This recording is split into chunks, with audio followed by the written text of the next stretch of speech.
అదరగొట్టే కారం రంగు రుచి ఆచి కారం పొడి. ఆ ఫ్యాక్టరీది ఒక హిస్టరీ. ఆసియాలోనే రెండో అతిపెద్ద పరిశ్రమగా గుర్తింపు పొందింది. లక్షల మంది రైతులకు అదొక కల్పతరువు, వేల మంది కార్మికులకు ఆదరవు.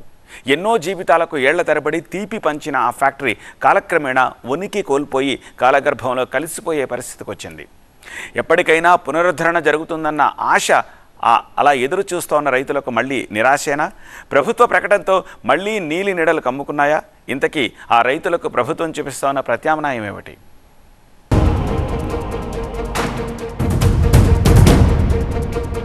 ఆసియాలోనే అతిపెద్ద చక్కెర కర్మాగారంగా బోధన్ నిజాం షుగర్స్ ఓ వెలుగు వెలిగింది. ఈ ఫ్యాక్టరీ వల్ల ప్రత్యక్షంగా పరోక్షంగా వేలాది కుటుంబాలు ఉపాధి పొందాయి.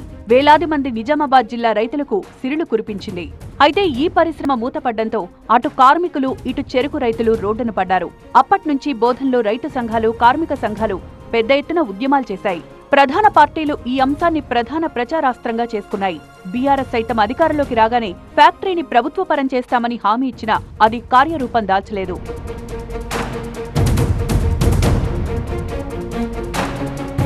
గత అసెంబ్లీ ఎన్నికల్లో కాంగ్రెస్ పార్టీ ఈ అంశాన్ని తమ మేనిఫెస్టోలో పెట్టింది. మాట ఇచ్చినట్లుగానే కాంగ్రెస్ అధికారంలోకి రాగానే షుగర్ ఫ్యాక్టరీ ప్రభుత్వ పరం కోసం ముందడుగు వేసింది. ఇందులో భాగంగా మంత్రి శ్రీధర్ బాబు నేతృత్వంలో కమిటీని ఏర్పాటు చేసి బోధన్ షుగర్ ఫ్యాక్టరీ స్థితిగతులను అధ్యయనం చేసింది.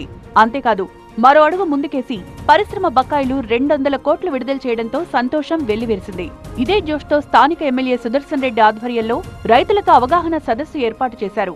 అధికారులు కూడా ఇందులో పాల్గొని చెరుకు సాగుపై అవగాహన కల్పించారు. అయితే రైతులెవరూ చెరుకు సాగు చేసేందుకు ముందుకు రాలేదు.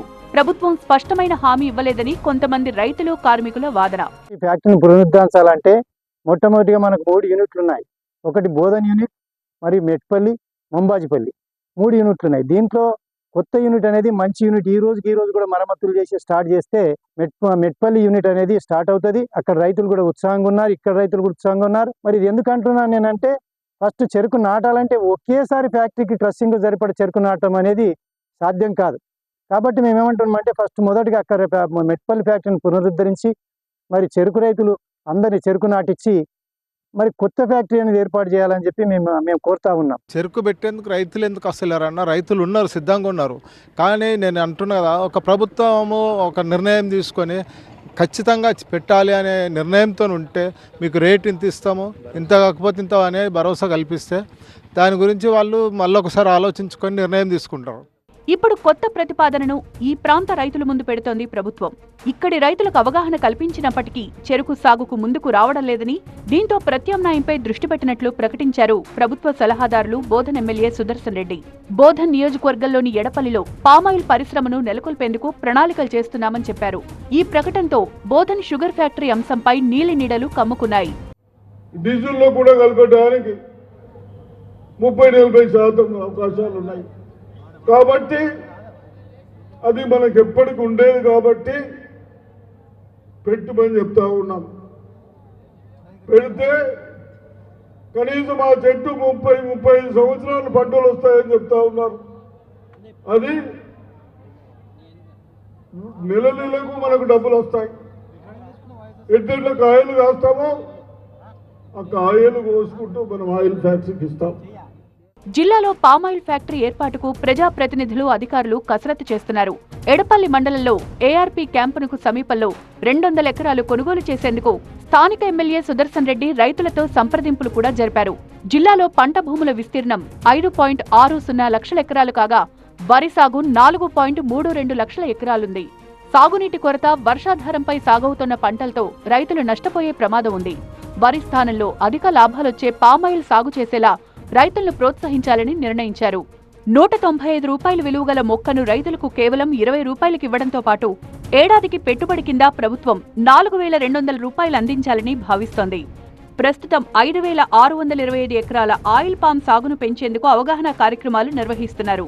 ఈ ప్రతిపాదనను ఈ ప్రాంత కొంతమంది రైతులు స్వాగతిస్తున్నారు. పామాయిల్ సాగుతో అధిక లాభాలను పొందవచ్చని భావిస్తున్నారు. పైగా ప్రభుత్వం సబ్సిడీ ఇచ్చేందుకు సిద్ధంగా ఉండడంతో ఆ దిశగా ఆలోచనలు చేస్తున్నారు. ఆయిల్ ఫార్మ్స్ కు పోతే చాలా బాగుంటుందని చెప్పడం జరిగింది. అయితే ఇక్కడ ఇంతకుముందు పెట్టిన రైతులు ఆల్రెడీ ఇక్కడ కొన్ని గ్రామాలలో 10-20 ఎకరాల విస్తీర్ణంలో ఆయిల్ ఫామ్ ఏర్పాటు చేయడం జరిగింది.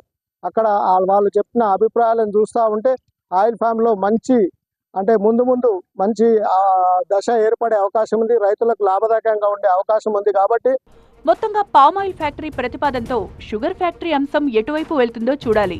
చెరుకు సాగుకు రైతులు ముందుకు రాకపోవడంతో బోధన్ షుగర్ ఫ్యాక్టరీ ప్రభుత్వపర అంశం సందిగ్ధం నెలకొంది. ఇప్పటికే ప్రభుత్వం ఈ ఫ్యాక్టరీకి ఏర్పాటు విషయంలో ఒక కమిటీని ఏర్పాటు చేసింది. దానికి తోడు బకాయిలను కూడా విడుదల చేసింది. అయినా క్రషింగ్కు కావాల్సినటువంటి చెరుకు ఉత్పత్తి చేయలేకపోవడంతో ఇప్పటికీ నీళ్లు కములుకున్నాయి ఈ ప్రభుత్వపర అంశంపై. మరోవైపు ప్రత్యామ్నాయ ఏర్పాట్లపై ప్రభుత్వం దృష్టి సారిస్తుంది. ఈ ఏరియాలో పామాయిల్ సాగు కోసం ప్రోత్సహిస్తుంది. ఇక్కడ పరిశ్రమ ఏర్పాటుకు కూడా ఈ షుగర్ ఫ్యాక్టరీ భూములను ఎంచుకుంది. రానున్న రోజుల్లో ఇక్కడ పామాయిల్ ఫ్యాక్టరీని ఏర్పాటు చేసే దిశగా ప్రభుత్వం ప్రయత్నం చేస్తుంది.